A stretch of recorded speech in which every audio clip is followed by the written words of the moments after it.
What's up, everybody? Subaru friend here from Mustang Weekly Update number 33 on this Friday. So, what's new with the Mustang? Well, I just passed 17,000 miles on it. Other updates are that this past tank of gas, I got 26.6 miles per gallon on average for everything, and that's using the trip computer here in the car. And so, yeah, great gas mileage still. I'm just still so impressed with this thing.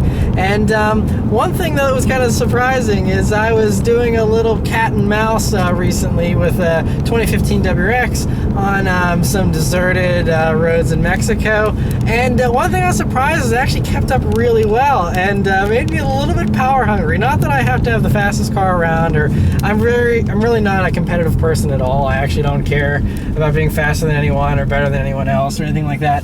But it just was like, wow, like I thought, like, you know, this car having more horsepower would be able to pull away from a WRX a little bit easier, and that wasn't the case. And I mean, it was far from, you know, red line all out like racing or anything, but I just, you know, thought it'd be a little bit easier to put some distance on a WRX, and it wasn't. So you know, I know the mod that I've been hinting at forever.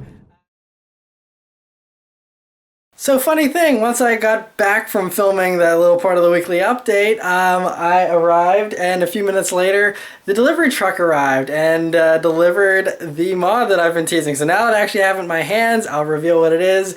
It is the cob access port version 3, which should allow me to pick up about 90 extra foot-pounds of torque, and it gives you an extra healthy bump in horsepower as well. So I'll go into all the details on it and my install and everything this weekend. Hopefully I'll have it all installed by then, but very exciting. The Mustang is going to get a whole lot quicker. But yeah, otherwise, you know, I'm still loving these Diode Dynamic you know, LEDs that I had here installed this past week, and a huge thanks to Diode Dynamics again. And thank you all for you know, checking the video out and commenting on it and stuff.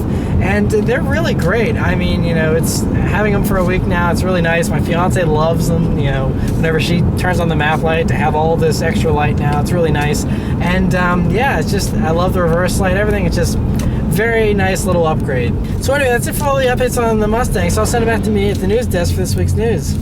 Right, for this week's news, the first thing is a very exciting car that was debuted this week, and that's the new Alfa Romeo Giulia, I believe is how it's pronounced. And anyway, it's the new mid-size Alfa Romeo that's going to be coming to America, and man, did they make quite an introduction with this car. So they introduced this to the top-of-the-line version, which is going to be called the Quadrifoglio, I believe. I might have butchered that. Sorry for my terrible Italian pronunciations. But anyway, 510 horsepower for this car. And it's, you know, proper M3 fighter, rear-wheel drive. They're saying that it could be, I mean, this is European spec, but they're estimating it's going to be under 3,400 pounds. That's cheaper. That's, you know, less weight than all the competition. It's probably going to be cheaper than the competition as well, at least the Germans. And it's just going to be one heck of a car. And to top it all off, it comes in a manual.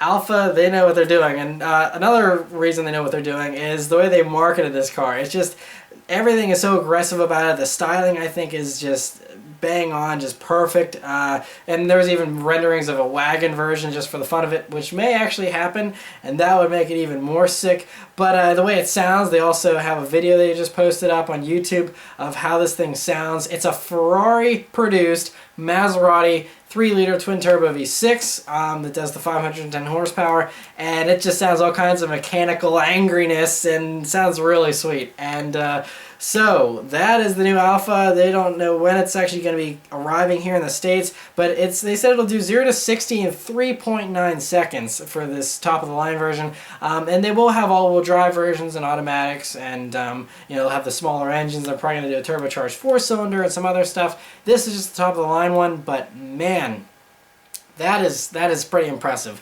So very exciting to see that. I cannot wait to see them start showing up on the streets and actually get a release date on them.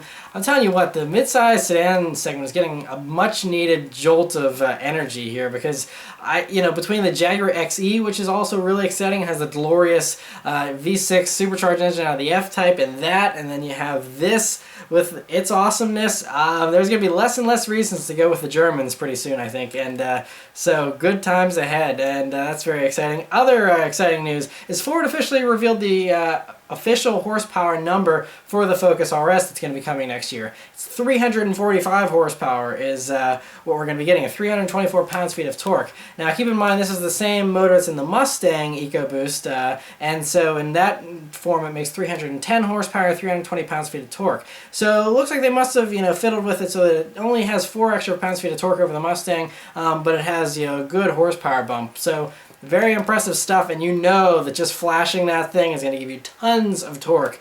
So, I mean, you have over 400 pounds-feet of torque, I'm sure, with just a simple flash. But exciting to hear that. And other cool Mustang news is that they officially debuted the Shelby GT350RC. And the C is the actual track version with the roll cage and all that kind of stuff in it.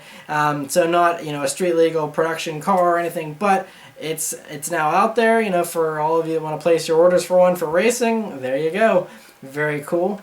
Other awesome news is Nissan has rolled out their updated Juke-R 2.0 at Goodwood Festival of Speed here, and it's crazy. So the craziest thing about it, 600 horsepower from this engine in this little Juke, and so it's nuts because it had the GTR engine with 545 horsepower, so now to be doing 600 is awesome. And my question is, why can they make a Juke-R, but they won't put this same motor in the Infiniti Q60? Because that's the car that needs it. The Q60 or the Q50, the sedan I just tested, it would be great to have it in either one of those cars. It would just be mind-blowingly good. So, exciting to hear that, but Nissan, please work on putting it in the Infinitis now. Very cool. Other news that's very cool, all kinds of awesome news this week. Lexus has built a hoverboard, and so that's pretty sweet. No one saw that one coming, at least not me. And so the way this one hovers, it doesn't hover on anything. They're like setting them up for these special skate parks that have this metal layer under the surface of the skate park, and that is what causes it to hover, from my understanding. But that's awesome. Still hoping for a hoverboard that just hovers anywhere and allows you to do cool tricks and get away from people like Marty McFly. But in the meantime, that's pretty awesome advancements. So very, very cool to see that from Lexus of all people. Also some good news, Chevy debuted 2 new cars this week. First is the new Camaro Convertible, which looks just as good as the coupe, and looks exactly how you would expect it to look. And the cool thing is they say you can put the top down at up to 30 miles per hour. You can raise and lower it, which is a very cool feature. And sure, it's going to be a great performing car as well, just like the regular coupe. Other Chevy news is they debuted the 2016 Chevrolet Cruze, which is lighter and obviously has more equipment. It looks really good too. For a small car, it looks awesome, but it's lost 250 pounds. They said it'll do 40 miles per gallon on the highway. So all kinds of good stuff there, and I think that's a really well done job with the styling on that car. It's actually, dare I say, beautiful for a compact car. That's rare. So well done Chevrolet with that. That's very awesome. Another small car that was just debuted this week comes from Mini, and that's the 2016 Mini Clubman, which now has 4 doors. It used to just be 2 doors, but it was like they had this little like extension piece in the middle of the Mini. It's almost like the dining room tables that extend. You just added an extra piece. That's kind of what they used to do with the Clubmans. Now it's a proper 4-door, because you can get that now, 4-door Cooper S's, and then it has the very cool little doors there in the back that open up like it's a bread delivery truck. And so that's awesome to see that. And yeah, I mean, it's longer, of course, than the standard hardtop as well, so that gives it additional practicality. But yeah, very cool to see the new little Clubman. Another car that just officially was debuted this week is Aston Martin is probably doing their final version of the DB9 here. This one's called the DB9 GT. Has an extra 30 horsepower, so we're now up to 540 horsepower instead of 510. Same great V12 engine. And I still don't know why. I mean, I guess it's cheaper than the Vanquish, but just go for the Vanquish. It takes this up to notch 11 and just looks even sweeter. But this is a beautiful car still nonetheless, and hopefully that'll breathe the last little bit of life into this car that they need to get it by. Of course, like I've been talking about several weeks ago, we have the DB11 or whatever they're going to be calling it is under production, under I guess development, you should say, with all the spy mules running around. Not sure when exactly that's coming, but it should be coming soon. So this could be the last version of the DB9. Other luxury exotic news is Bentley officially debuted a new version of the Flying Spur it's called the Beluga spec, which they've done for other Bentleys in the past, and basically just gives it some black accents here and there, makes it a little more aggressive, a little more sporty. You have the red inserts there on the Bentley badge and whatnot, and overall looks very good. We just have the one picture here, but there's no such thing as a bad Bentley, right? So that's good to see. Another cool thing is a slight adjustment in the Dodge Viper production line. They're now available in a matte finish, and so we just have a picture here of one in a satin white that looks very gorgeous on it with those gold wheels. It's white and gold. It's kind of got me thinking Subaru STI stuff. So very cool to see that, and yeah, it's very cool to have the matte option. Other Dodge and Chrysler news is that there's a report here that the Jeep Grand Cherokee, you know, everyone wants them to make a Hellcat version, and we heard several weeks ago about their trademarking the Trackhawk name for the Jeep, which they're thinking could be the Hellcat version. And what this report is further saying here, according to Autoblog and stuff, is that it's probably going to happen with a Hellcat engine, have 707 horsepower. It's still going to be all-wheel drive though, and I think that's the thing they're trying to figure out, is how to get the all-wheel drive system to work with that much power. They know the transmission will work just fine. It's the same one that's in the automatic Hellcats and whatnot. But you know, doing 707 horsepower through an all-wheel drive system can be a little tricky. So I think that's what they're working on here. But from this report, it sounds like they have green-lit a Hellcat version of the Jeep Grand Cherokee, which is an excellent idea. Very exciting to see that. So not sure when that's coming. I guess whenever they get it figured out as far as the engineering issues, that will be coming one day. So that's exciting to see. Also, Subaru officially debuted the Impreza Sport Hybrid in Japan only, but this will probably be coming to the States sooner rather than later. Basically what it is, you know, we have the XV Crosstrek Hybrid here in America already. It takes that same electric power plant and puts it in, you know, along with the gasoline engine, and they're just going to take that whole system and put it into the regular Impreza. And considering the Crosstrek is a lifted Impreza, it's probably a 10-minute job to swap in those mechanicals from a Crosstrek over into the Impreza. So it should be very easy to do, and I'm expecting them to do hybrid versions of the whole Subaru, you know, all the normal family cars, you know, the Legacy and the Outback and whatnot. But for now, they're sticking with the Imprezas, and this is only in Japan, but like I said, expect to see something here in America soon. As you can see, it also has some slight aero tweaks and new LEDs there in the front. Otherwise, though, same basic Impreza. Also, another car we're not getting here, and that is the Peugeot Sport 308 GTI. It was just debuted this week, and that's, of course, for Europe only, but 270 horsepower in this little hot hatch, so that ought to give the Golf Rs and whatnot a run for their money. And yeah, I've never driven a Peugeot in my life, so I can't say anything more than that's interesting that you can get this two-tone paint of red on the front and black on the back, and of course, I'm sure they're going to have normal paint schemes as well, but very cool for those of you over in Europe. And the last two things are some slightly sad news. The first is that Porsche has completed production of the 918 Spyder. So the last one rolled off the assembly line just this past week, and it was finished in a nice red color.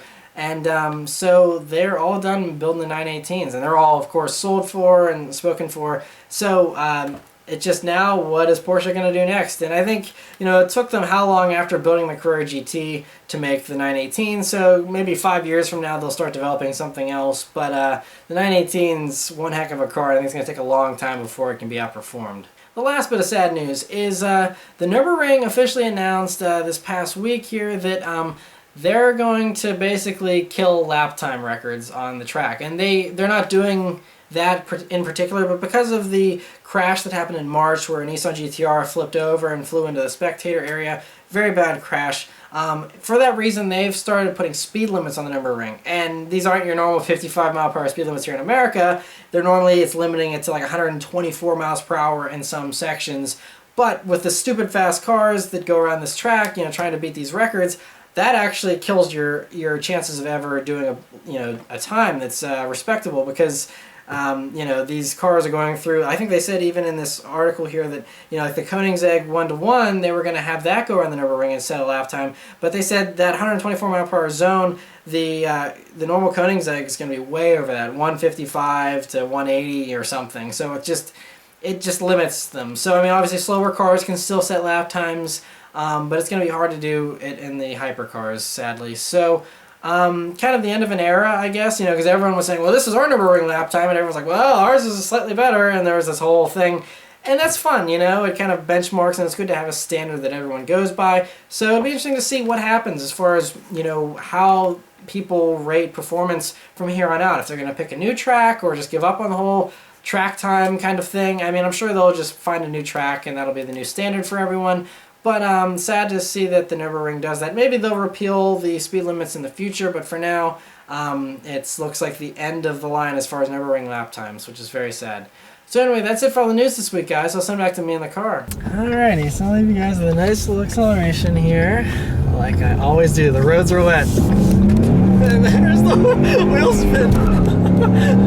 It loves to get squirrely, and that was with traction control on. It kind of kept me in line there a little bit, but there's times where I turn off traction control whenever there's no one around and have a little bit of fun, and this thing just loves to, I mean, it turns into a wild animal whenever it's wet, and you just, you know, turn off traction control. It's really, it's a little of a handful, but it's a lot of fun.